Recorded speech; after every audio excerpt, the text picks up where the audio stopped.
The Can-Am Challenge at Laguna Seca. It's a race, a test of courage, a happening, a see and be seen weekend in the California sun. People are what the Can-Am Challenge is all about.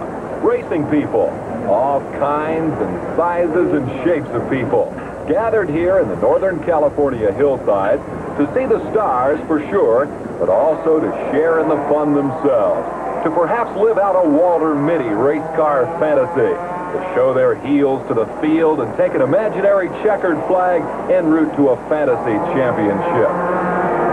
But these crowds have also come for the real thing. The point standings highlight this deciding round of the Can-Am Challenge. A season-long battle for supremacy finds three men, Unser, Holbert, and Sullivan, all with a shot at the title. Al Unser Jr., freckle-faced son of a three-time Indy 500 winner. Al Holbert, the respected veteran who missed the season opener but has battled back. And Danny Sullivan, the young Charger who knows full well what he's got to do today. The championship? I'd have to win, and the two Als have to finish below. I think Al Holbert has to finish below fourth and Junior below fifth, or they have to finish fourth and fifth. I think that would give it to me. Or if you won and they both broke. Yeah. That would do it? Or if I won and I shoved both of them off. You know, that would do it as well. But I would still need the points. Actually, 60 points would. I still need the point. I still have to win the championship. I see. And with Geoff Brabham up there going quick at the moment, that's going to be another one I have to push off. As the mechanics tend to the hundreds of technological details of a successful Can-Am team, let's see how the contenders qualified for this showdown. On the pole with a new track record, Can-Am rookie Al Unser Jr., winner of the first two races. Geoff Brabham, son of the legendary Jack Brabham, second fastest in only his second series outing since winning the championship last year. Third spot to Sullivan in his Paul Newman-owned, Budweiser-sponsored March, winner of the series round at Las Vegas, Nevada. And starting fourth, Al Holbert, whose clutch victory at Riverside, California a week ago kept alive his title hopes. This automotive engineer from Warrington, Pennsylvania, offers his analysis of the Laguna Seca track. It's very fast. The average speed is around 8-9 miles an hour slower than Riverside. It's constant high speed, except there's one problem with this racetrack, and that is very difficult to pass on. It's the most difficult racetrack we run on to pass on because there is no straightaway. There's absolutely no straightaway anywhere, and it's even the fastest parts of the race course have squiggles in them, and if a guy doesn't want to let you by, you're not going to get by. And just up pit road, young Unser talks shop with Dan Gurney, whose Indy car he'll drive next season. Al Unser, is there any single key to beating Al Holbert? Oh, the only way really is to be able to outwork him and you know, have my car running better than his. Al's really a professional driver, and he's a hard driver, and you know, it all comes down to how well the car is working. And of course, it has all come down to this one race shootout for the championship. All year, the contenders have battled for the right to simply be here today, to roll the dice against the best in the business and see whose number comes up. In the midst of overwhelming pressure, they gird themselves for battle. Among the crowd favorites today, Jim Crawford, whose small engine car, converted from Formula One, has seen instant success this season. The challenger, Holbert, is ready. Sullivan, the Charger, also prepared. The leader, Unser, sits on the pole. The pace car in position, and we're moments away from the final round of the Can-Am Challenge.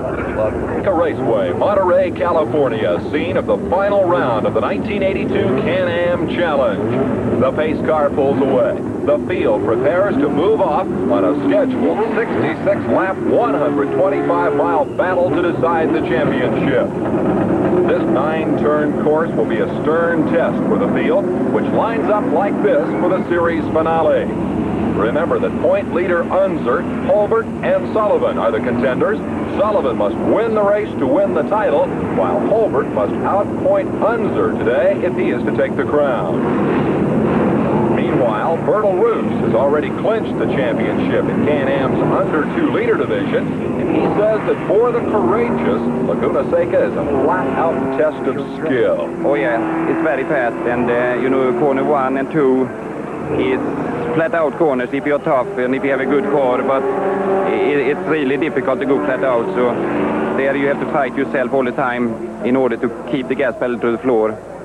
And then we have the corkscrew, which is an exceptional difficult corner, unusual corner.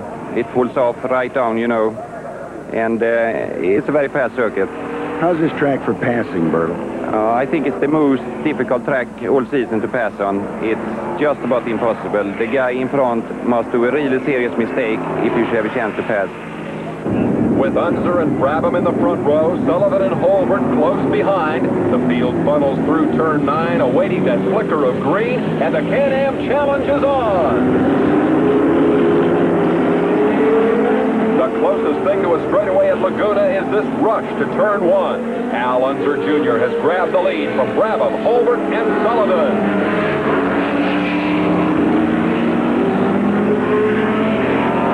Quartet with the field in tow stream through turn 2 and begin the ascent toward that perilous corkscrew bend that waits at the top of the hill. Teammates for today, Unser and Brabham lead the assault on turn 6 and 6A. But Holbert is in trouble in the corkscrew. Contact, perhaps with Danny Sullivan, sends Holbert spinning on the first lap. Another car tangles with Holbert's stricken machine. Al trying desperately to get back into the battle. He knows that he cannot spot Unser any kind of lead today. But for Holbert and those who fail to get around his stricken BDS Racing #1, this could be a very, very long afternoon. At last, Holbert able to extricate himself from that tangle of misfortune. His championship hopes have been dealt a serious blow here at Laguna's famous corkscrew. But what a break for Al Unser Jr., the 20-year-old wunderkind of Can-Am, who hurdles on down the hill into the tight left-hand turn 9, last turn on the track.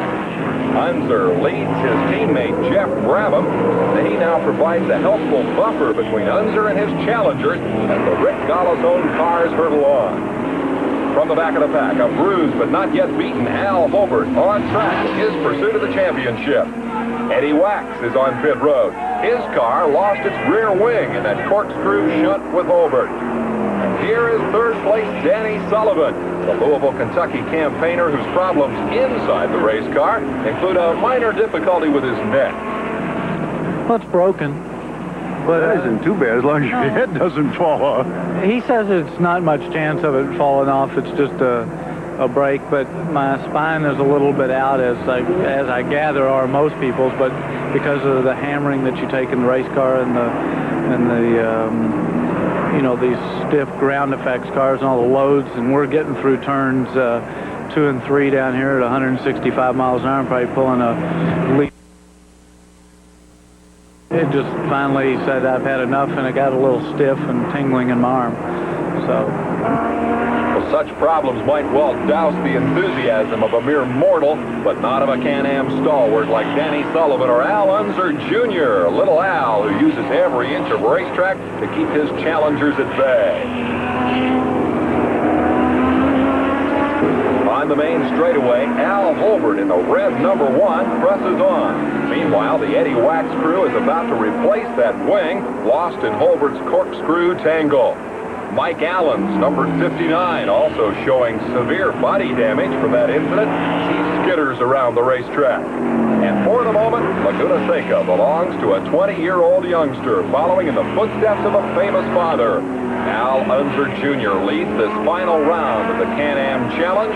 Victory today would give this awesomely talented kid a stunning Can-Am championship in his rookie season. Second spot belongs to Geoff Brabham. Third is Danny Sullivan as the action continues at Laguna Seca. Fans cheering on their favorites provide the excitement. The backdrop is one of the most beautiful in all of motorsports, Laguna Seca Raceway on California's Monterey coast. But the Can-Am Challenge story is Al Unser Jr. as he carves his way through the back markers, seeking his 4th win of the year and the series championship that goes with it. Now there's trouble at the exit of the corkscrew. That's Bertil Roos smoking, apparently done for the day. The David versus Goliath champion of the under 2-liter division has blown up an engine. Of course, the prospect of mechanical failure also weighs most heavily on the mind of young Unser. He crashed hard in morning practice. His crew frantically rebuilt his machine for this afternoon's race. Were all the gremlins found? Did all the bolts get tightened in that rush? And as Al Unser Jr. leads Geoff Brabham and Danny Sullivan, do such thoughts prey on his young mind? And what of Jim Crawford, whose mid-season arrival on the Can-Am scene has been a breath of fresh air?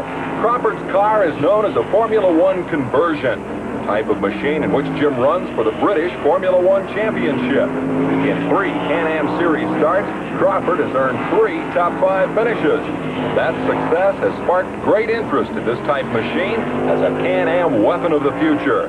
In fact, series officials will change next year's rules governing 3-liter cars like this in order to encourage their participation in the series. Also coming back next year, Bertil Roos, the fiery king of the under 2-liter division, who hopes to defend that crown in a better race car. And a little more modern from the 2-car. You know, my car I've driven this year is the 78 model. And there is better cars around, and I shall try to get a little better car for next year because the competition is for sure going to be much stiffer. Back on the track, there's trouble in turn 2. That's Mike Freberg's Lola going into the retaining wall. The strain of a long race and a long season now beginning to take a toll. Freberg limps away from the scene of that misfortune. The left rear tire on his machine is flat. With a host of challengers bearing down on him, that's going to complicate his problem of getting safely back to the pits. Those pits, meanwhile, are where the action is. The grimly determined Al Holbert, a lap down to race leader Unser, brings in the BDS-1 needing very quick service, and indeed, Holbert gets just that. A marvelous stop. Al back out quickly. His fate title hopes are still alive. Now, Danny Sullivan is in, the 3rd-place car, also on pit road. And here comes the leader, Al Unser Jr., in for service. This will be the key pit stop. Little Al needs very much to get in and out quickly and without incident. Slick and very professional, the Gallus Racing crew works its magic. Unser is away, but Danny Sullivan has climbed out of his race car. Danny, what's the problem? Well, the first problem I had was passing a back marker, under 2-liter car, and got alongside of me and just turned into me. And I drug him about halfway down the straight and bent a steering arm. But we were still looking okay. Came in and made our pit stop and changed the tire and got back out, and we're running 3rd. And coming out of the corkscrew, the suspension collapsed. Oh, really? Left front suspension. So that was that. It looked like Al Holbert had trouble too on it. Well, that was me. I thought I could pass him in a spot, and I went for it, and I didn't have quite enough, and he turned in. I tapped him and spun him around. So the flamboyant Sullivan's pre-race words about pushing his rivals off the track proved prophetic.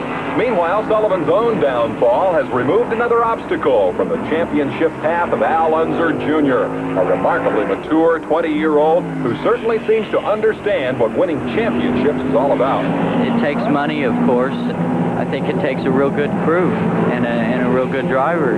You know, you have to work as a team. I know on our team, no one man is bigger than the team. You know, the car owner Rick really preaches that, and you know, we're like a football team. In order for the car to really go fast on the racetrack, everybody has to do their job the best they can. I'm just a small part of what really goes on. I guess I'm just the final touches in the whole process. But all is not rosy for the Roman Wheels camp. Unser's teammate Geoff Brabham has a problem. He's blown the right front tire. A new wheel set to go into place, but removing the old rubber only reveals the extent of damage to the car's suspension. Brabham begins to unbuckle, he'll climb out of the car and become the day's second front runner to retire. Without his teammate, Unser now stands alone in his championship quest. He must stand off Al Holbert, who has charged into second place with Brabham's retirement. The Can-Am Challenge will go to the wire.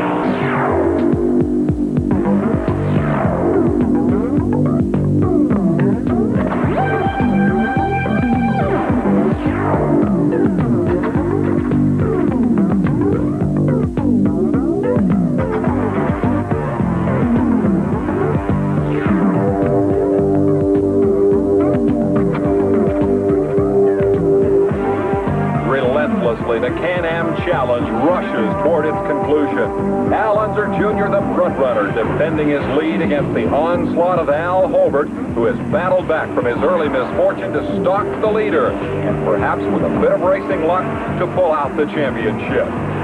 In third place, in traffic, number 73, emerging star Jim Crawford, well on his way to a fourth consecutive top 5 finish.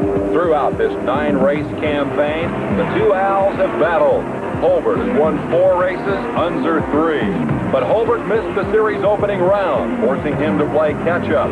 Now, with the clock running out, the laps winding down, Holbert's pursuit of Unser takes on a desperate air. A pass alone is not enough. Holbert needs an Unser misfortune if he's going to pull out the title. But for his part, little Al looks strong, confident, the look perhaps of a Can-Am champion in the making.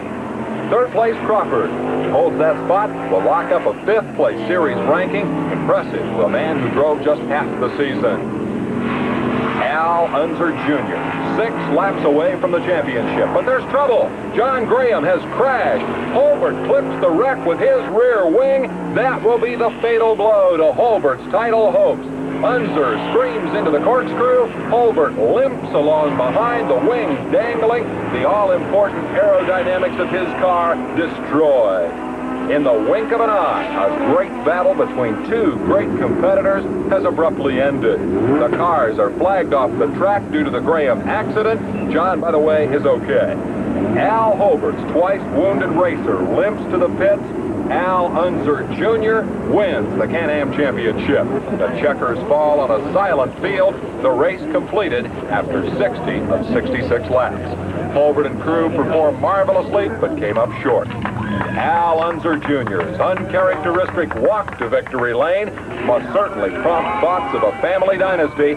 Surely little Al is following in the footsteps of his father, 3 times winner of the famed Indy 500. Well, I really don't know. If I could try to follow my dad's footsteps, I think that would be the greatest thing in my life. You know, if I can just do half of what he's done, I'll be real satisfied. Unser also had high praise for his crew, whose Johnny-on-the-spot rebuilding of his race car after that morning warm-up crash was one key to the championship. Yeah, they really did. I can't express enough of how hard they worked and how good of a job they did. The car went back to the same it was, and you know, it just felt super out there. I was able to run wide open in 2 and 3, and just you know, it was back to the same it was. They just did a super job. They're really super good, I tell you. And so it's hugs all around for the Unser family and the Rick Gallas crew, but the moment belongs to little Al. How long can that nickname stick to one so talented as this? As an 85-pound teenager, Al Jr. manhandled a sprint car to win after win in his native New Mexico. As a precocious road racer, he won last year's Super V championship on his first try. Now he has reached the pinnacle of North American road racing. Al Unser Jr., king of the Can-Am Challenge. And so peace returns to the Monterey Peninsula. The engines fall silent. The season is over. And in this moment of quiet beauty and serenity, the drivers pause.